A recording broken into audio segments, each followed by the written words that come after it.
인사이드로 받을 때뿐만 아니라 아웃사이드로 받을 때도 발목을 당기면서 받아야지 터치를 훨씬 섬세하게 할 수 있고. 원장님도 평소에 축구하시죠? 네, 저도 축구를 좋아하는 편입니다. K7이라고 아마추어 대회도 뛰고 있긴 한데 거기서 뭐 잘은 못하지만 그래도 공격수로 골도 넣고 하고 있습니다. 안녕하세요.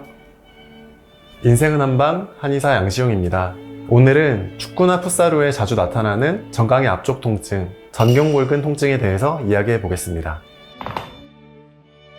전경골근은 전이 앞 전자고 경골이 정강이 뼈를 의미하니까 앞 정강이 근육이라고 불러도 되는데요. 정강이 앞쪽 바깥쪽에서 시작해서 발목 앞쪽을 지나서 엄지발가락 아래쪽에 붙어있는 근육이에요. 그래서 근육이 생긴 대로 수축을 하게 되면 발목을 위로 들어 올리는 동작도 하고요, 안쪽으로 접질리게 하는 동작도 만들어내는 근육입니다.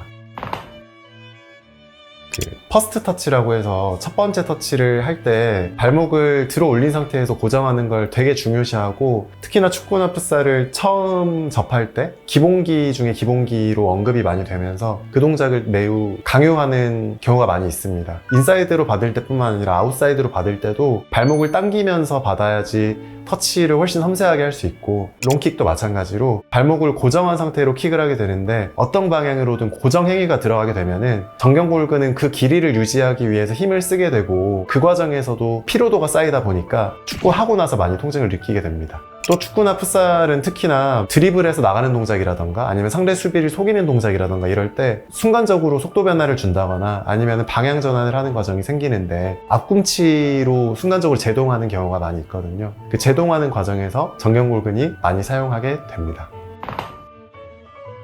먼저 근육 자체의 문제, 보통 말하는 많이 써서 피로해져서 생기는 문제는 근복이라고 해서 근육의 통통한 부위에서 생기게 됩니다. 축구나 풋살을 하고 나서 그 근육을 많이 쓰게 되면 그 근복 부위에서 어느 부위에서든지 눌렀을 때 통증이 심하게 생기는 부위라던가 아니면은 띠처럼 길게 이어져서 다른 부분보다 훨씬 긴장된 양상으로 기타줄처럼 퉁퉁 튕기는 양상으로 통증이 느껴지는 경우가 있습니다. 이런 경우에는 발목을 위로 들어 올렸을 때 뻐근하고 쥐나는 것처럼 정강이 앞쪽이 통증이 느껴지게 됩니다. 이런 경우에는 여전히 피로도가 있어서 통증을 일으키고 있기 때문에 다 풀리지 않은 상태에서 경기를 다시 한다거나 아니면 뭐 러닝 한다거나 사용을 한다거나 했을 때는 얼마 안 가서 금방 통증이 재현되는 양상을 띠게 됩니다. 그리고 근복의 형태로 쭉 정강이를 타고 내려오다가 발목을 지나는 정도에서부터는 힘줄의 형태로 내려와서 끝나는 지점에 붙게 되는데요. 힘줄 같은 경우에는 발목 부분에서 레티나큘럼이라고 하는 힘줄이나 아니면 다른 구조물들이 밖으로 벗어나지 못하게 막아주는 구조물이 있는데 너무 많이 마찰이 생기고 그다음 긴장감이 높다 보면 자꾸 툭툭 튕기는 이런 자극이 발생하면서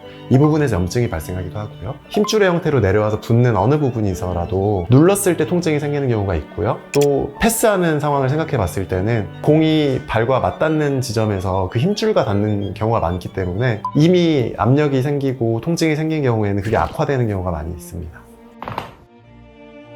어제 축구하고 오늘 뻐근하다, 이 정도는 그냥 지켜보시기만 하셔도 되는데 통증이 심하다라고 했을 때는 마사지 볼 이용하셔서 정경골근 부위, 정강이 앞쪽을 좀 마사지 하셔도 괜찮고요. 폼롤러로 마찬가지로 좀 마사지 하셔도 괜찮고, 통증이 조금 더 심하다고 하면은 침치료라던가 도수치료 이용해서 조금 더 강도를 높여서 치료 받으시는 것도 괜찮습니다. 근데 문제는 자꾸 반복적으로 정경골근이 문제를 일으킨다 라고 했을 때는 구조나 아니면 환자분이 쓰시는 양상 자체가 문제가 있다는 걸 뜻하는데요. 첫 번째로는 정경골근이 발목의 주변 다른 근육들보다 약한 경우가 있습니다. 이럴 경우에는 정경골근을 강화하는 것이 좋겠죠. 정경골근을 강화하는 방법에는 토레이즈라고 해서 앉은 상태에서 발가락을 위로 들어 올리는 카프레이즈 동작의 반대라고 생각하시면 됩니다. 힐워크라고 해서 뒤꿈치만을 이용해서 좀 앞으로 걸어갔다 뒤로 걸어갔다 하는 동작들을 통해서 강화하실 수도 있고, 레그 익스텐션 기구에서 발목만 패드에 대고 발목을 들어 올리는 동작을 통해서 강화하실 수도 있고, 어쨌든 간에 근력을 강화하는 방식으로 이후의 통증을 줄이실 수가 있습니다. 두 번째로는 발목 자체가 불안정한 경우인데요. 발목이 불안정하다고 하면 인대가 불안정한 경우도 있고 주변에서 잡고 있는 근육군들이 전체적으로 불안정한 경우가 있는데, 어떤 근육들이 문제를 일으켜서 정경골근이 보상적으로 무리가 되고 있는지를 찾아내고 약화된 부분의 근육을 강화하는 식으로 이후 통증을 줄이실 수 있겠습니다. 세 번째는 발목의 가동성에 문제가 있는 경우인데요. 조금 더 구체적으로 말하면 발목을 족배 굴곡이라고 해서 위쪽으로 들어 올리는 동작이 잘 안 되시는 분들이 있어요. 예를 들어서 스쿼트를 깊이 내려갈 때 가동 범위가 안 돼서 못 앉겠어요 라고 하시는 분이라던가 본인은 앉는데 뒤꿈치가 뜨면서 앉는 경우, 이런 경우에는 발목 위로 들어 올려지지 않고 혹은 아킬레스건이 짧아져서 뒤에서 당기고, 이런 것들이 복합적으로 작용을 하게 돼요. 좀 심한 경우에는 보행하는 경우에도 까치발을 들고 약간 몸을 들썩거리면서 약간 총총총 걸어가는 경우가 있어요. 혹은 축구나 런닝하는 동작에서 약간 앞으로 쏟아질 듯하게 무게중심이 많이 앞으로 가 있는 경우, 이런 경우에는 아킬레스건 자체가 좀 잘 늘어날 수 있으면 발목 위로 잘 굽혀지는 경우가 있고요. 아킬레스건에 특별한 문제가 없는데도 발목이 굽혀지는 게 어려운 경우가 있어요. 그럴 때는 체중을 이용해서 지그시 이렇게